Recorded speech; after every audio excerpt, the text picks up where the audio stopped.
America was a big country. We found out by driving all the way down to the bottom, to America's deep south. Why have you grown a goatee? Because I'm a crazily traveller, man. I'm on the road.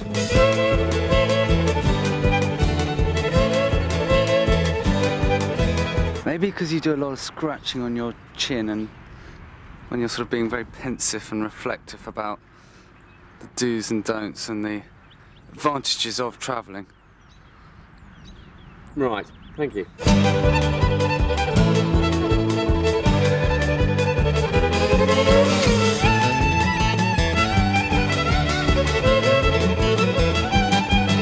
Mississippi has the lowest average income of any state in America.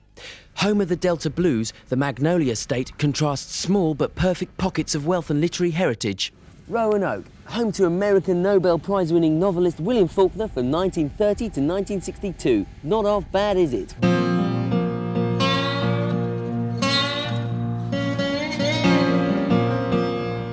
With big swathes of mainly black poverty, mid-Delta towns like Yazoo, still very much a part of the blues scene, have largely been forgotten about by the federal moneymen. As a tourist, you get an odd vibe. No such vibe in spick-and-span affluent old university towns like Oxford further down south, where life's more cosmopolitan, gentrified and academic. Wonder if they got any round ones. But that's the gloss. Residents who go back a long way have long histories and even longer memories. How long have you been in this motel? Off and on, I'd say probably off and on staying 15 years off and on, but not at one particular time. All of my family members is dead. I'm what you call an old bachelor. But why do you stay here? Well, I really got nowhere else to stay. Oh. Yeah, not trying to be rude or nothing. Peace of a sort is kept in Oxford, Mississippi, as troops patrol the streets and the campus of the university, scene of savage riots over the registration of a Negro student after more than a century of segregation. My regular job was a farmer, just a plain farmer and everything, and on the sideline I belonged to the Mississippi National Guard. Back September the 30th, 1962, we got called in and put this first colored guy, James Meredith, in the University of Mississippi.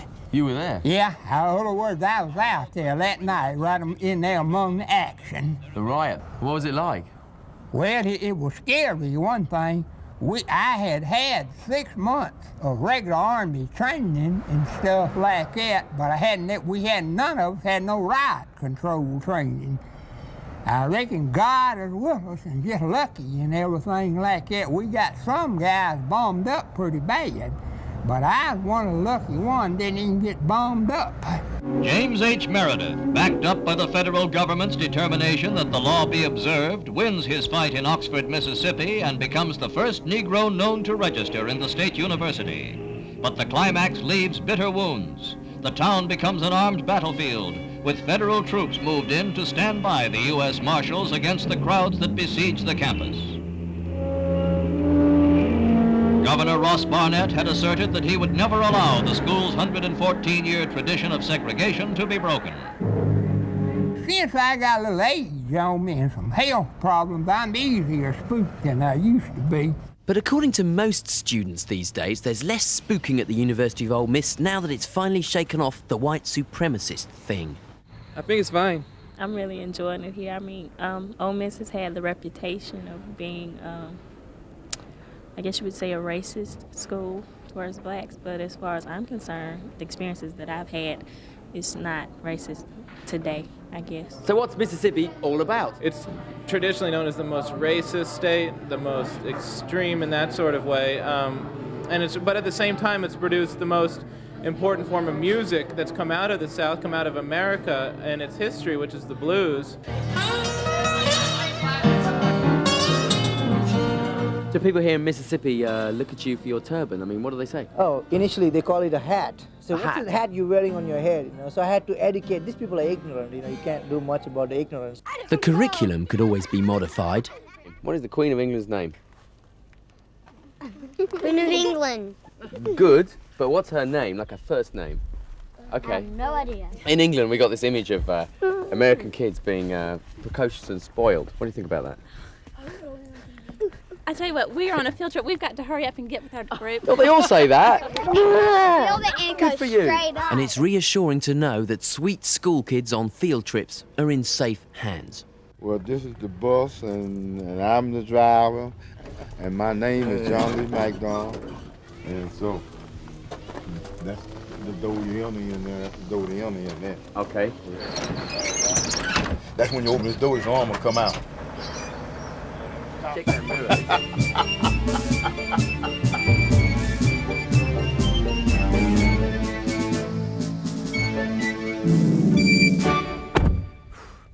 2 weeks and 2 days on the road in the big US of A, and we're in Louisiana, often described by the mainstream as that weird swampy bit down at the bottom. And like sirens beckoning sailors onto rocks, the road-weary budget traveller naturally gravitates towards the sounds and exotic smells of the so-called city that care forgot and forgets to pay the bill.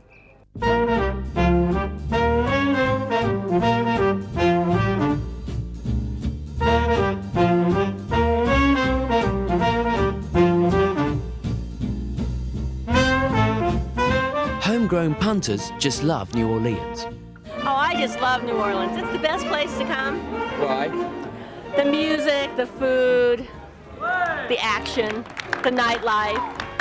It's outrageous. Yeah? Yeah, I like it a lot too. And now for the death-defying part of my act.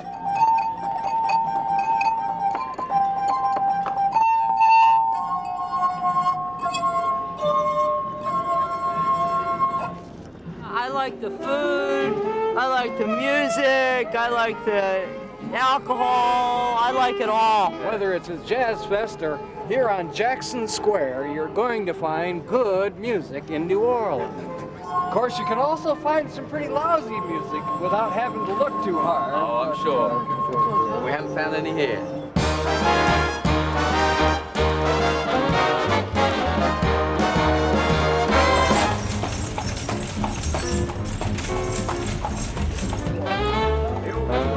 Hard to imagine that back in 1718, what is now the bustling, busy, good-looking bit of New Orleans was then a swampy, disease-infested marsh with a couple of shacks.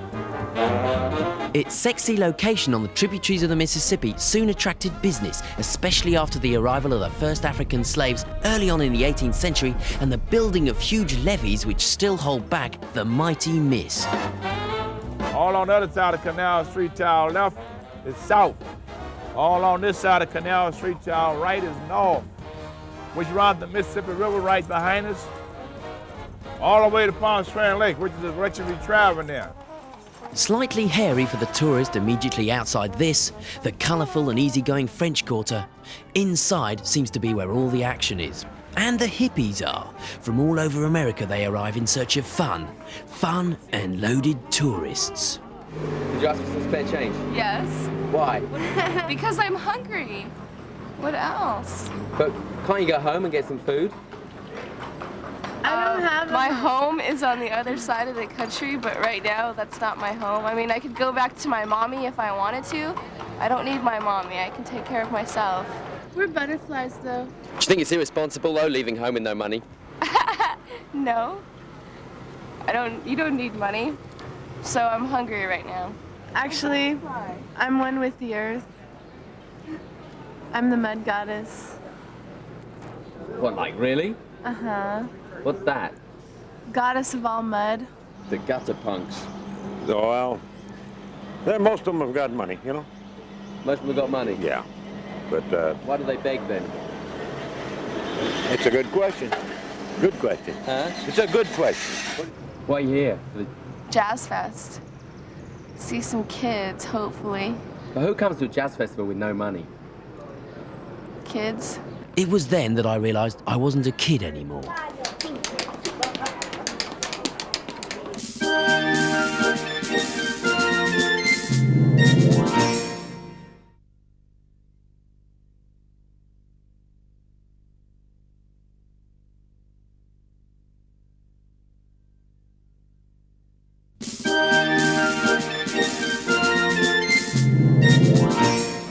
New Orleans, a regular melting pot with every creed, every colour, every hustler, every size. How tall are you, really?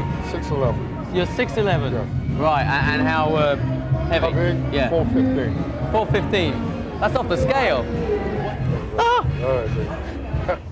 Just about every place in America thinks it's got the shortest, the longest, the fattest, the thinnest, the tallest, the smallest, the most of absolutely everything. And New Orleans is no exception, of course. It's got the largest conference centre in the world. It's got the Superdome Stadium, 95,000 capacity. It's got the longest single-span bridge in the world of 26 miles. And of course, it's got this, the St. Charles Avenue tram, which is the oldest continuously run tram system in the world.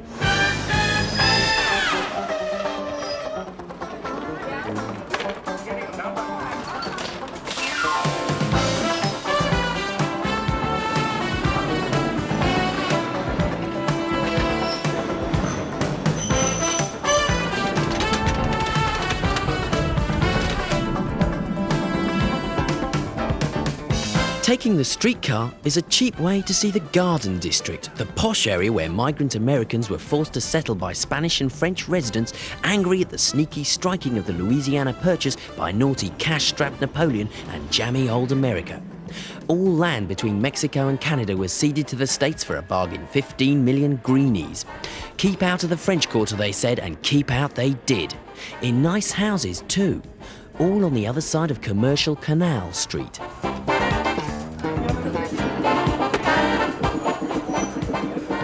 Hi, I'm Zorp and I'm a clown. And the earth belongs to anyone... Wait a minute, to anyone... Hi, I'm Zorp and I'm a clown, I think. I didn't get that right. Stop. Wait. Hi, I'm Zorp and I'm a clown. Hi, I'm Zorp and I'm a clown. And the earth belongs to anyone who stops for a moment, gazes, and goes on his way. And for that, you'll need wheels, New Orleans styly. These are my wheels, and they're big ones. It's a Hummer. It's the same vehicles they used in Desert Storm, except they made them a lot more luxurious. It has CD, air conditioning, cruise. The tires inflate automatically. You just push a button, and they'll either inflate or deflate. Why do the tires go up and down? Just for sand dunes? Isn't it? Actually, for off-road use, and also if you need to get in a garage that's just a little bit too tall, you can push it down and sneak right in. And if you've been in the streets of New Orleans, you know what they're like. It's the perfect vehicle. We have more potholes than you probably do. Stallone, Schwarzenegger, they've both got one. Yeah, How do I you think feel he about has that? 4. No. Yeah. How much are your wheels worth, just for the crack? 65. 65K. Wow, we thought 100, but that's, you know. It's not bad.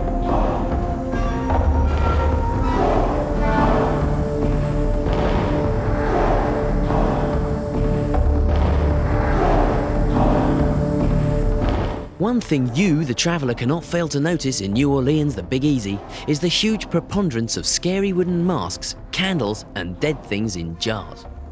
The alligator penises in the back, those are fertility devices. You would hang it from the ceiling over the bed at night and good things are supposed to happen. It's voodoo, and it came here when the Haitian voodoos and African and West Indian slaves did. It's not just particular here, it's also Charleston, South Carolina, because you got James and Jones Island, where you got the root doctors and the bone men. But see, that was the shipping port for the slaves. Some people call it voodoo, others call it snake worship. He serves as a link or a bridge to have a way for the spirits to travel. The ritual really is not authentic unless you have the snake. Anything that once lived and contained a soul is a juju, and jujus are used for protection. Like the hands could also be used for good luck, because anything that bring things to you, like the rabbit foot or the chicken foot, like your hand,